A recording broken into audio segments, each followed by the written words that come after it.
Thank you, Mohan, for a very generous introduction. Mohan started today's seminar saying that she's wondering why she's here. Perhaps the same can be said about me. And I don't think you come here to listen to an economist, an accountant, and you might discover the discrepancy between CV and the actual person after listening to me. So, and I apologize for that at the very beginning. Really, I'm very honored to be invited, but actually, I really am not an authority in Indonesian leadership. I consider myself a student, an explorer, and a not very successful leader.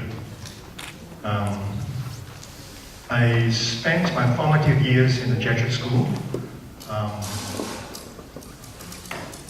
and I also taught there, and I'm now the principal at school. But I'm not even a Christian, or to use the vocabulary of the growth mindset, I'm not yet a Christian.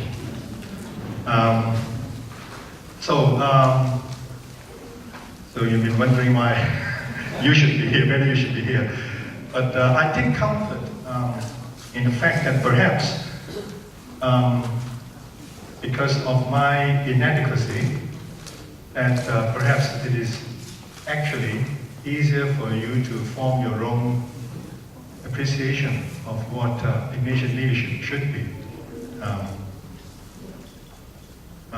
So I just share some of my reflections, and it is not a fully formed reflection. I have to apologize about that. It's a work in progress.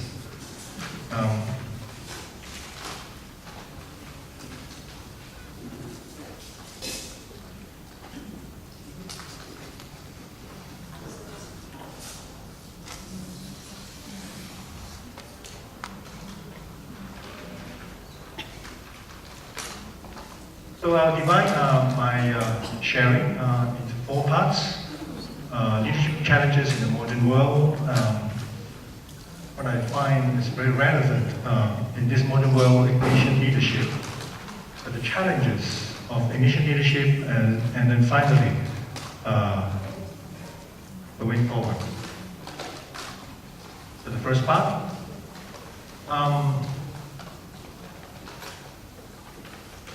into the modern world, the evolving workplace.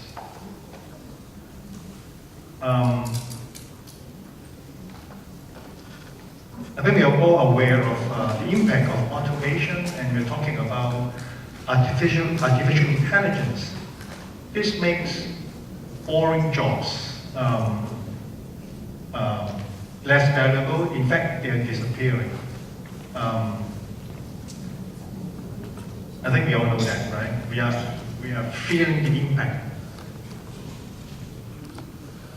So what are valuable jobs? Valuable jobs are the difficult jobs, right? So whenever we encounter anything difficult, we say that means it is valuable. Because this cannot be replaced by a machine, this cannot be replaced by a computer. But what are they? Complex, unstructured problems. People problems. People are complicated beings. Many of their problems are unstructured. And what are valuable? More and more it's the non-material concerns. For example, art and culture. And many of these problems require creative, sensitive, even personalized solutions. And very often they require the knowledge and expertise which the so-called leader doesn't have. But this is the situation we are encountering.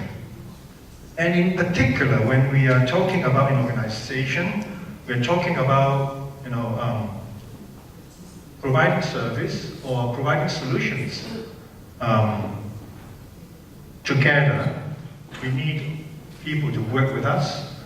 So in business, in organizations, in schools, we talk about motivation. And motivating people is not like driving a car.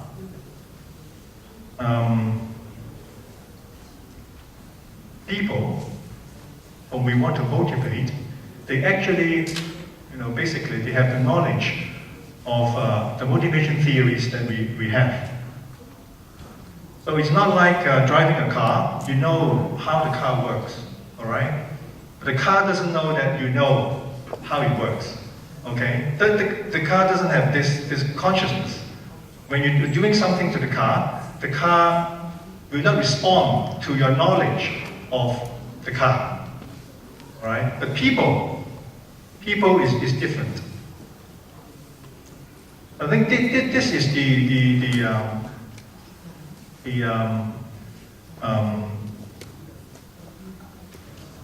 very interesting, difficult, yet very interesting issue that we are faced with. These people, they're sensitive. People are sensitive to the leaders' intentions, and they will react accordingly. So it is the difference between the physical sciences and the social sciences. I was a science student when I was in secondary school, and I studied social science at university, and that's posed a difficulty for me, all right? But it turns out to be very interesting. So that is the central difference and the central issue that we are faced with when we're talking about motivation. And in particular, if what we are doing is seen as manipulation, it becomes demotivating. You're trying to motivate, but the people who you're going to motivate, they know that you're going to do this to them, and because of that, it becomes less motivating. This is the paradox here.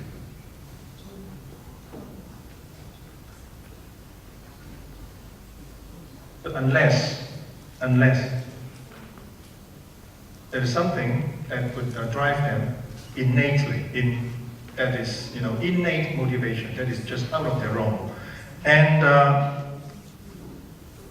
so I draw from the self-determination theory in psychology, and they say that someone is self-motivated, self-driven if they find that they are competent, they're capable of doing the task, and that they have a choice. There is autonomy in them, and that they find meaning in what they do. It is related to what they think is important. So it is another kind of car, okay, C-A-R. It is another kind of car, all right? So unless they feel that they're capable of making a difference, unless they find that they have autonomy, they have a choice, they can create, and then they find that this is also meaningful to them. It is related to their sense of importance. In other words, unless they feel respected, they feel that they are valued as a human being, as a person, then you can bring up this paradox of motivation. And when we talk about motivating people, of course, we're also talking about, the young people today working with millennials. They don't like boring jobs. They want flexibility. They yearn for recognition. And they value impact. That means they want to feel that they can make a difference. So I think it is, even more urgent than ever that when we are working with a team of millennials, it is more urgent than ever, more important than ever that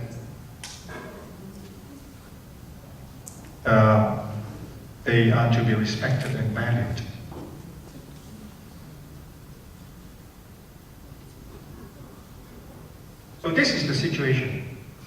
right? The evolving workplace and problem of motivation, in particular, working with millennials. So why is Ignatian leadership relevant? There is my own appreciation, and that follows on what Father Elton has shared just now. And he mentioned that, you don't get in the way. As a spiritual director, you don't get in the way. If you're a leader, you don't get in the way, all right? You allow the retreatant or your subordinates, your colleagues, to interact directly with God. What does that mean in the context of leadership? That means, as a leader, you try to facilitate. You are a companion. But you're not giving very specific instructions. You are not trying to direct in detail, micromanage. And some people say that, Jesuit institutions, very liberal, right? That means we allow room for growth through experience. And we respect the individuality of people we are working with. They feel respected, they feel valued. It takes a lot of faith in their potentials, of course.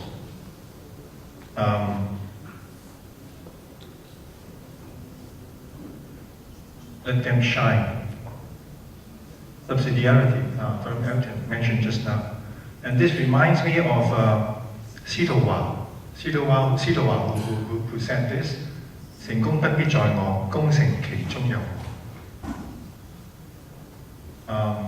Success need not be, I need not get the recognition as long as I have played a part in that. And sometimes when the task is accomplished, the leader might have already long gone, all right?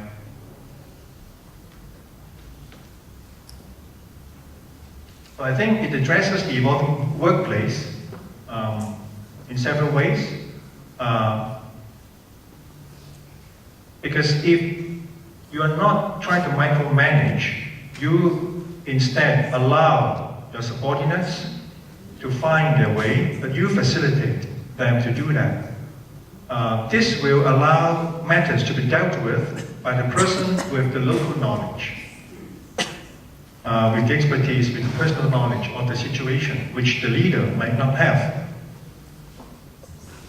It develops a deeper sense of appreciation and competence, a deeper sense of the issue, deeper appreciation of the issue on hand, and develops the competence of the subordinates. Because it is they who got the chance, the autonomy to deal with the matter in a way with more flexibility. And the leader also is a model on how your subordinates is treating colleagues and treating clients. There is this image that I've seen many years ago. The boss kicks the manager kicks the frontline worker, so the frontline worker kicks the client. So this is the image, all right? But if it is not like that, all right, then the whole chain, the whole model is different. And it of course addresses the motivation issue that I mentioned just now with Carl, because if you allow room for growth, there is competence. If you allow room for creativity, for choice, okay, there is autonomy. And if you allow the subordinate to try to appreciate the issue from their perspective, what is this task, how is this task related to what you think is important? Then they will have this innate motivation. If they have ownership, they will have initiative. And this idea of relatedness reminds me of an analogy. You might have heard of it, I don't know. A worker is hired to build the bricks, right, for a church. So, what is he doing? Is he, just piling up bricks, or is he building a church, or is he actually helping people to go near God? He's doing the same thing. But how is he going to interpret what he's doing, that relatedness? If you allow room for him to search that, he will be motivated innately.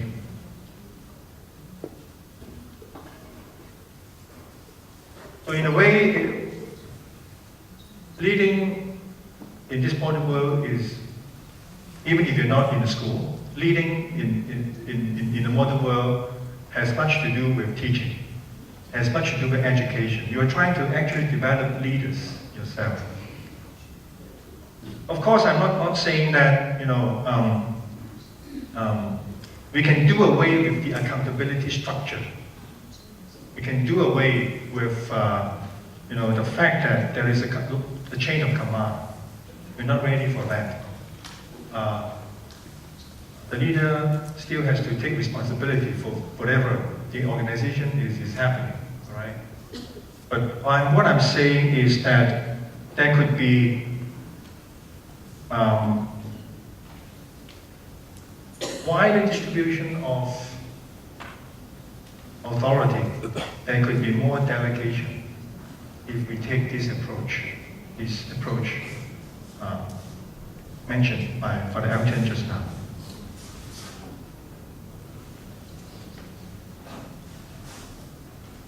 But it takes a lot of humility for the leader to do that. Why is humility needed? Because you need to resign yourself to allow your subordinate to work on things and to recognize their contribution.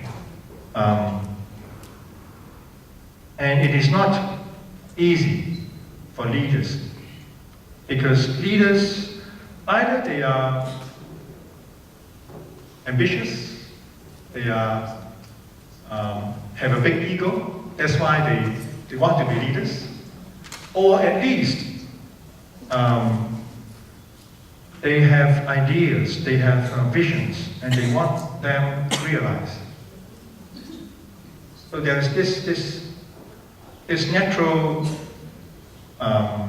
inclination to take control, or even to take credit.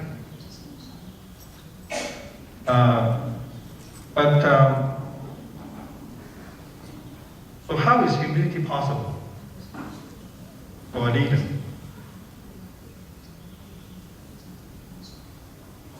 And I'm very much inspired by the Jesuits' emphasis, which I've heard a lot, and very much touched, and that is, we are also sinners, yet we are loved.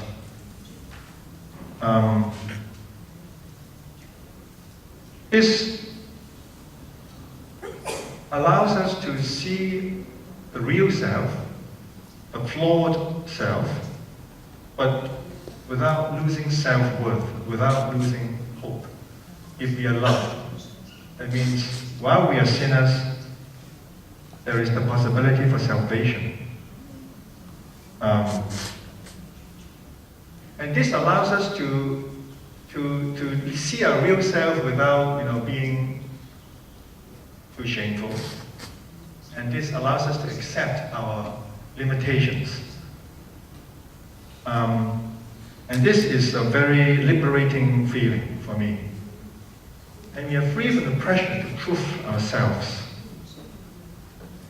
And that is true humility, because then we are humble not because it is a good thing to do so. We are humble not even because it is a virtue to be humble.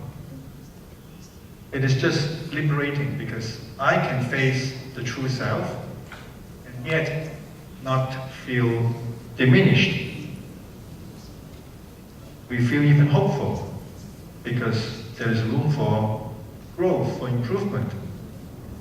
And with this, we allow our subordinates to shine. This will also help mitigate the organization's risk, because sometimes we see organizations fail because of just a single mistake made by the leader, because decisions depend so much on the leader.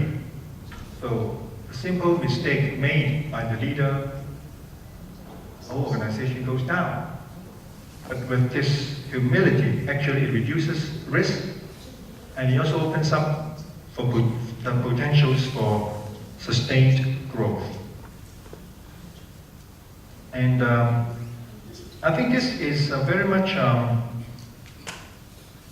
resonates with one of my intellectual heroes, the philosopher Karl Popper. I'm sure if you've heard of him. Karl Popper, he's a philosopher of scientific discoveries.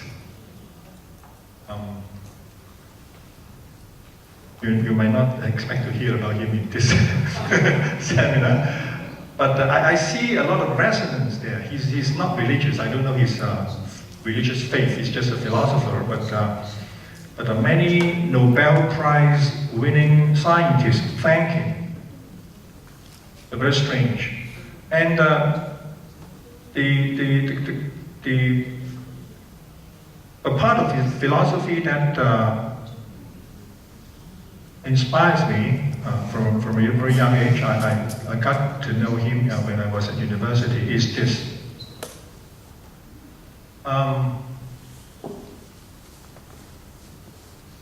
If a scientist, you have theories and you conduct experiments, right? So what do you look for in experiments? Usually we look for confirmation of our theory. So that when we conduct an experiment and it happens in exactly the same way as our theory predicts, then we are happy, right? But Karl Popper said, yes, you are happy, but you have no new knowledge. Because a theory cannot be proved, no matter how many times the experiments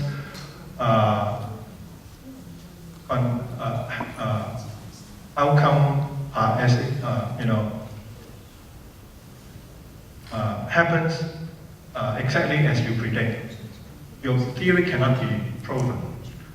The simple example is that the sun rises from the east every morning since the day we were born, right? So, does it prove that the sun will always rise from the east?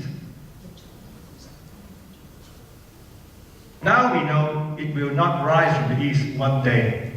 We know the sun will die one day. All right? So no matter how many times the experiment happens in the way our theory predicts, this cannot prove our theory. It's sort of a confirmation. So the relationship between sinners yet loved is this. We are flawed human beings. And in science, all theories are flawed. All theories are flawed. So, scientists should not, well, you can still be happy if experiments goes well. But it is only when experiments go wrong then you have the possibility for new knowledge. So, admission of your shortcoming, admission of your sin, admission of the inadequacy is the first step. You're not always trying to prove yourself. Instead, you're always trying to find room for growth. If with that, then we can face our shortcoming with with, you know, less difficulty, and then we can let our subordinates shine. And with this, will also be a manifestation of authenticity, and this engenders trust. Because one issue with motivation is that you are trying to manipulate your subordinates. Right? So the only way out is not to manipulate them in a more clever way. Rather, it is just to go back to the basics and be your true self. So authenticity is something that is, you know, needed. And with that, it will also engender trust. Trust is very important if you're working with people.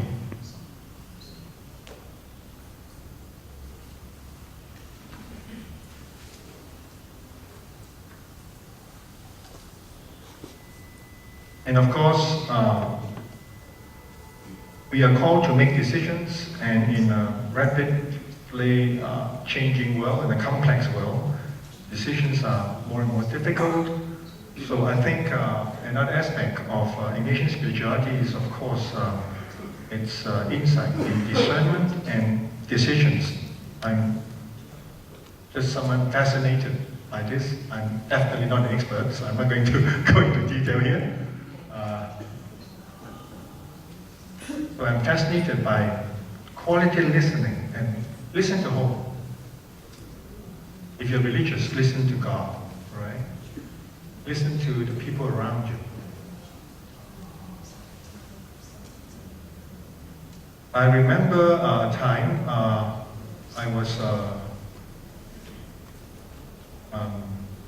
encountering some obstacles, some resistance, or some difficulty, and a colleague sent me Mother Teresa's prayer. Anyway, you know that, right? Because after all, it's not about. After all, it's about God. It's not about the other people. But I really love that poem. But my reflection was, when we encounter resistance or difficulty with some colleagues, is there also the possibility that actually God is speaking to me through those people? Would it be bad? So listening is something that I find very fascinating. And it's noticing movements in the heart and weight by the mind. This is also something very fascinating for me because it is not a purely intellectual, purely rational exercise. It's listening.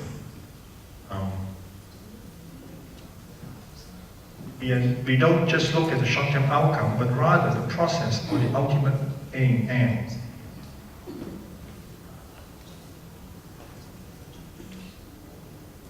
So if we do this right, okay, we will have better quality and longer-term decisions in a complex and ever-changing world.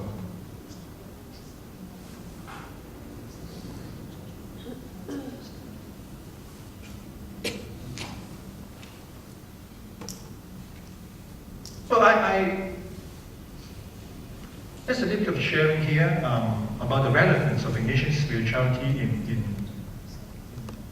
leading in the modern world, right? And I find it uniquely relevant. However, there are challenges, and I don't pretend to have the solutions to these challenges. There are variations in context.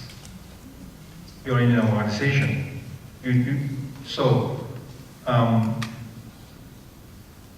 There are variations in your staff.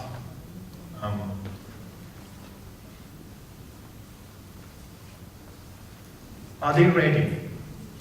Are they competent enough to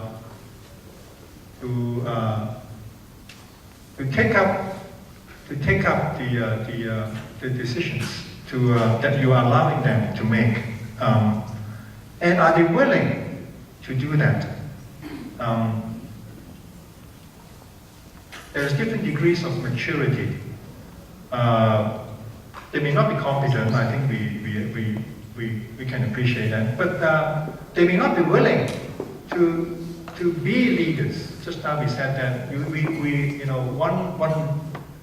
one inspiration from Ignatius is that we're actually developing leaders. Right? Let them shine. But do they want to shine? Because there's this sense of security that, if I follow someone, he makes a decision. I think it's very secure. It's very secure, right? So are they ready to take up that responsibility? There is different degrees of maturity, readiness here. And different organizations also have different nature and different vision. We are not just talking about the church, we are not just talking about schools, we're not just talking about NGOs. We are talking about all sorts of organizations, right? And we are trying to draw, to see if Ignatian leadership can be applied to different situations. How about Ignatian leadership in an investment bank, right? Now they have their culture and they have their need for accountability. They need to look at their sustainability. They need to even look at their bottom line. And the ultimate objective is not the staff. The ultimate objective is to serve the client or to serve the long-term interest of the organization. So, can Ignatian leadership be applied even in those contexts? This is one question that I'm wondering.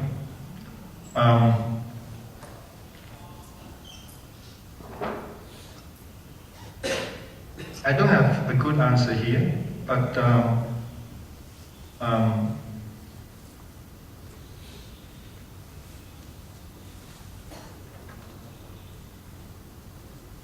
I would, in my reflection, I would share one example, the case of the defense lawyer. Now, we watch TV and there are, in TV programs, someone who plays the lawyer, all right? And he's very righteous, so he will not defend for like a criminal whom he knows has really committed a crime, right? But my reflection is this, having worked in the business world, my reflection is this.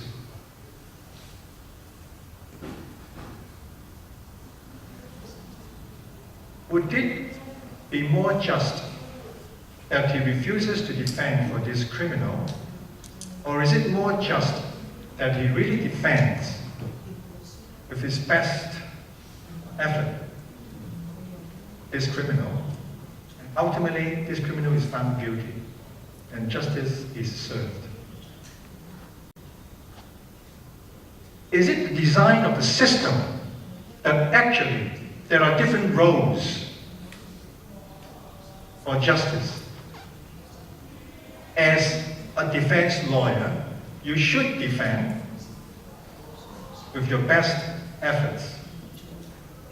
You are playing a role so that the whole system is just. Or should you play the role of the judge and judge the criminal?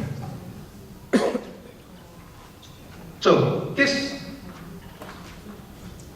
example, this case of the defense lawyer is something that might be applicable to the different organizations, even if they're profit-making, even if they're seen as, well, of course, we're not talking about, engaging in criminal activities or engaging in activities that we think are sinful. But just for commercial activities. Different organizations playing different roles. So that the whole system is just. So this is just one direction. I have no good answer for this, but this is my reflection. And there's this discrepancy between the mission of the organization and my beliefs as a human being.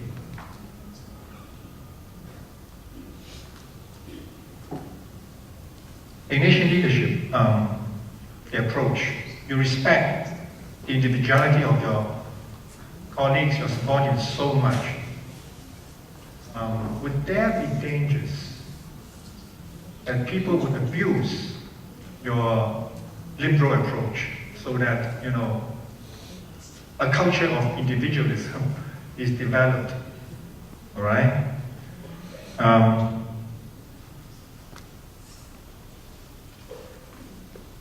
And I work in a Jesuit school, all right?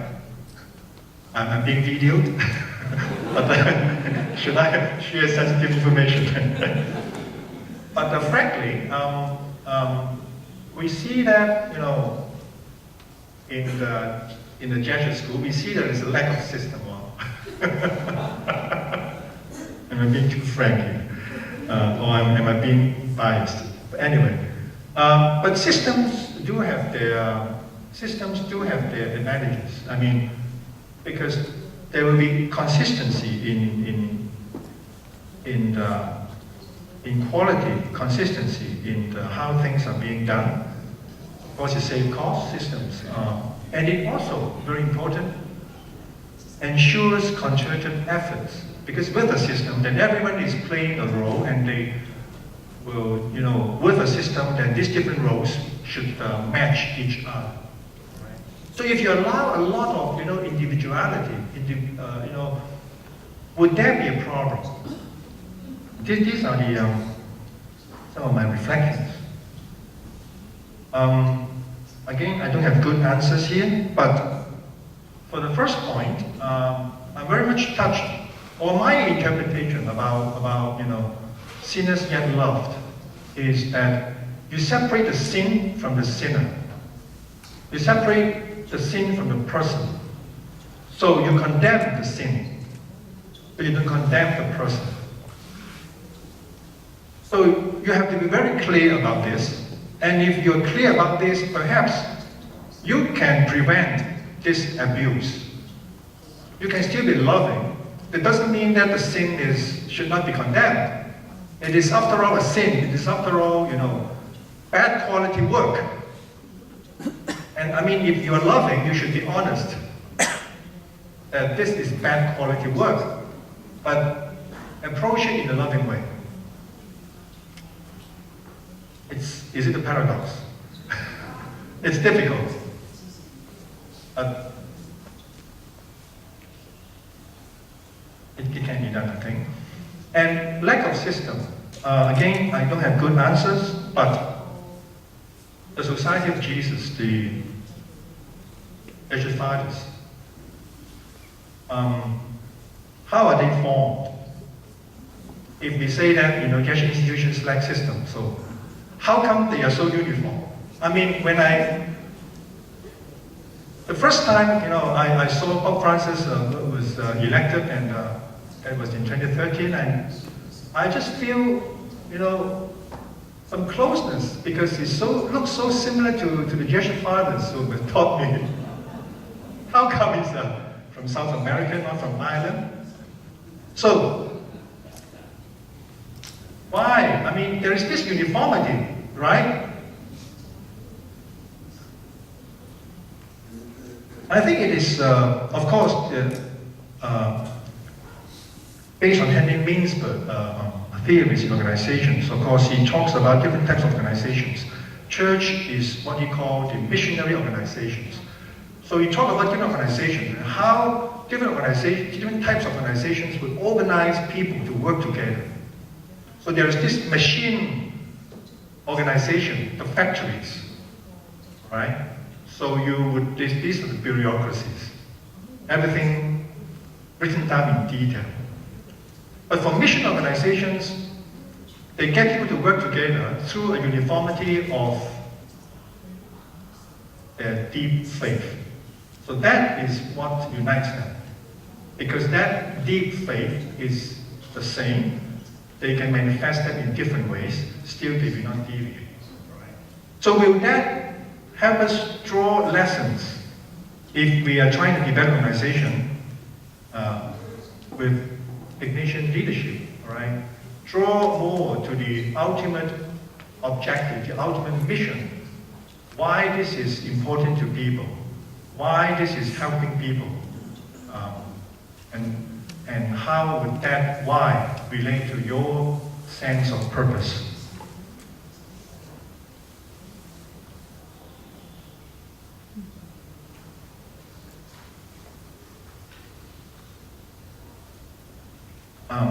Other dilemmas, challenges. Of course, there is role conflict, which yesterday I was here and I heard from Dr. Dr. Cha shared something similar, and that is, there's this role conflict. You are the leader, right? You need to maintain discipline. You need to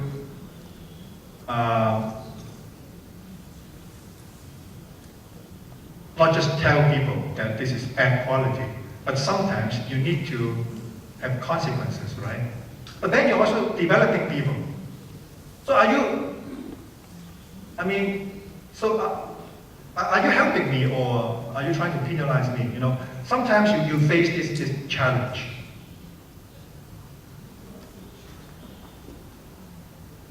Can this be done by one single person? Yesterday, Dr. Zhao said, maybe it's better to be done by two different people. This is one solution, and definitely, it helps. But of course, this also reminds me of I'm not a Christian, so but the Holy Trinity. We can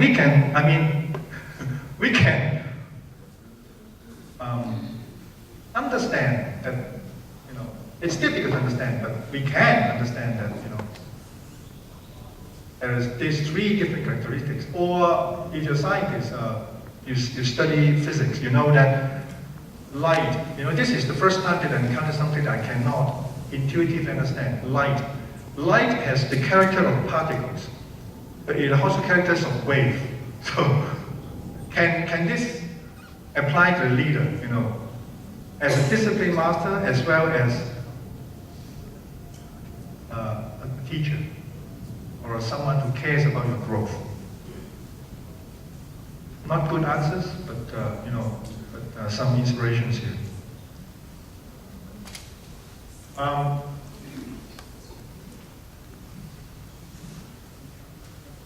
But I often talk about flexibility, so I'm just, this is my escape route. So these are the difficulties, and we need to exercise Ignatian leadership in a flexible way. Perhaps, it qualifies the extent of how Ignatian we go, and this qualification itself is Ignatian, this flexibility.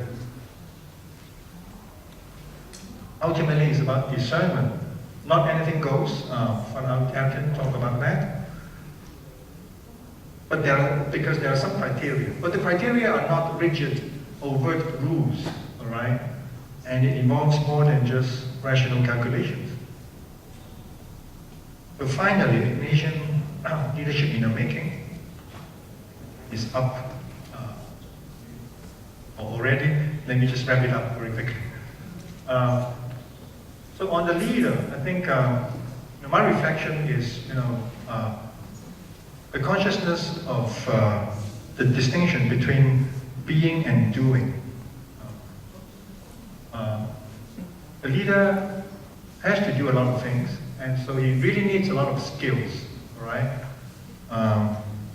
The recognition of the strategic vision, communication skills, people skills, organization skills. But it's also important that he that he is, it's also important about, who he is also important.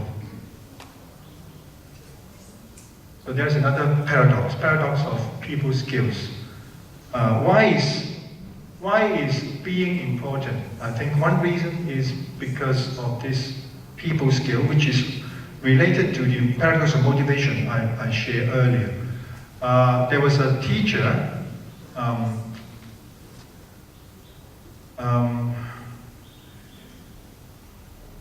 who is a very hardworking person who takes very seriously everything that he is asked to do. But he lacked this sensitivity towards people. And I think it's, particularly important in education, right? Because you're working with students, and all of them are different.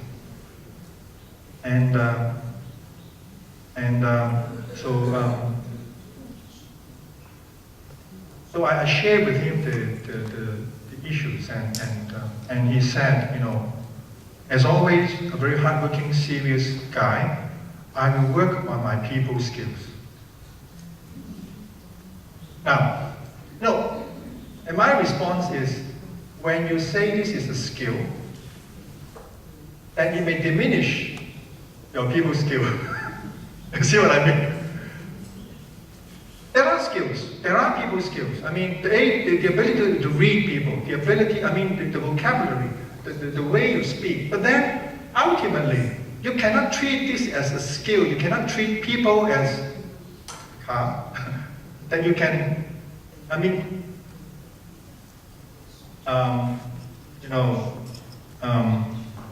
you do something and you give some result. You have to respect that, there is this. You cannot be so intentional. That bonding cannot be so intentional. My PhD thesis is Guanxi, Guanhai, all right? And I think the central insight is this. Guanxi that can be bought is not Guanxi. Because Guanxi that can be bought is bribery. All right?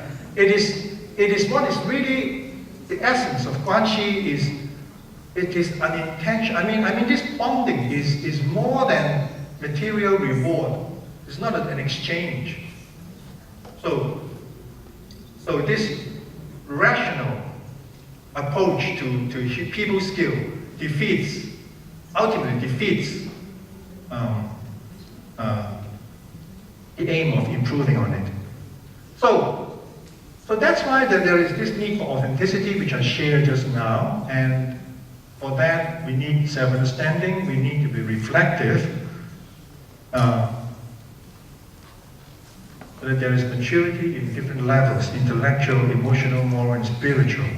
And I can't find a word for that in English. In Chinese, this is 個人嘅修為、修養 or even 修為. And that cannot be just, it is not, it cannot be taught, just, through understanding. It takes reflection, it takes contemplation. Maybe it takes a retreat in Xavier House.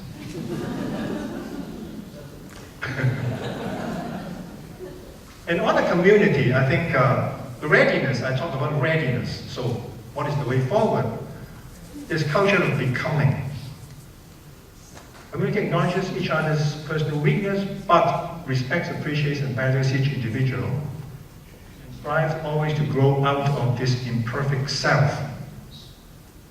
So it takes a mindset for exploration, a mindset for innovation, a mindset that is ready to find growth potentials even in detours, even in setbacks.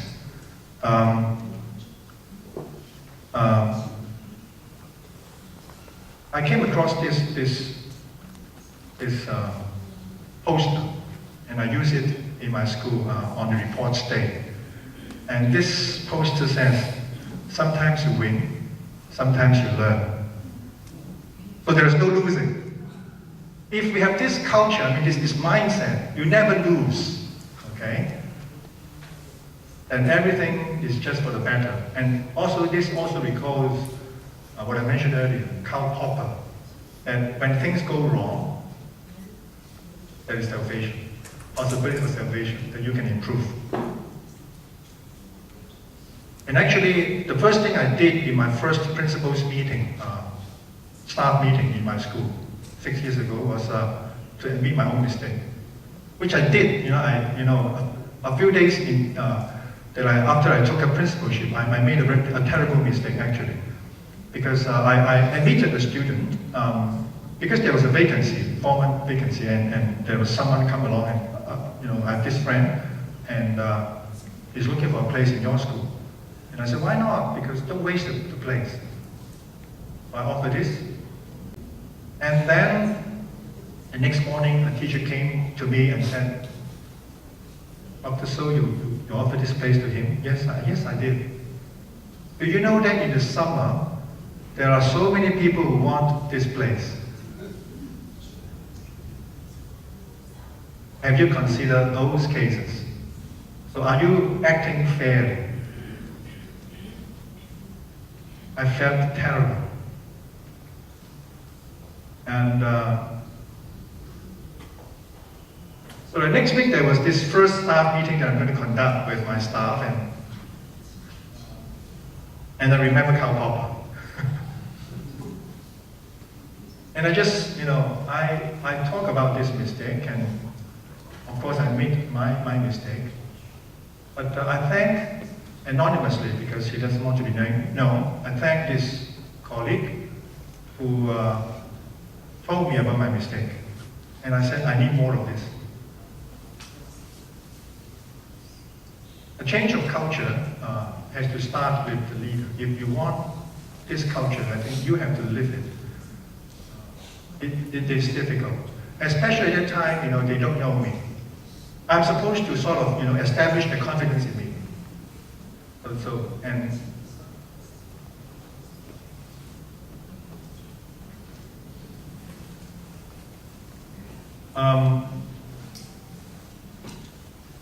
But I can talk about, the depth. I think this should also be another characteristic of Jesuit institutions or Ignatian leadership, and that is we have to be reflective about our approach to everything that you've said. We have to be reflective on that so that we can develop. So we're talking about the indescribable and the unreachable. This is my conclusion. Indescribable, I'm using a very sensational heading to wake you up. But indescribable, when I learned about Ignatian leadership, indescribable is actually not, it can be described, and a lot of things are conducted, through words. But my appreciation is that Ignatian tells us that it is not just about words. It is a lot more than that. The words are not sufficient. It can enlighten, unreachable, because we are always in the process of becoming the day. But of course, again, this is sensational language. But put it another way, we're always reaching. We're always reaching. It's just that we don't reach perfection. And all these takes this cycle of experience and reflection, which I'm very much touched, very much inspired in the Jesuit school, the place I learned and the place I've served now. This cycle of experience and reflection, so that we appreciate this with all our faculties, so that this is a process that gets us ever closer. Never there, but always closer to perfection. That's my sharing. I'm not going to no time for the rest, but there is this my sharing with my team, because I asked them to give anonymous feedback to me.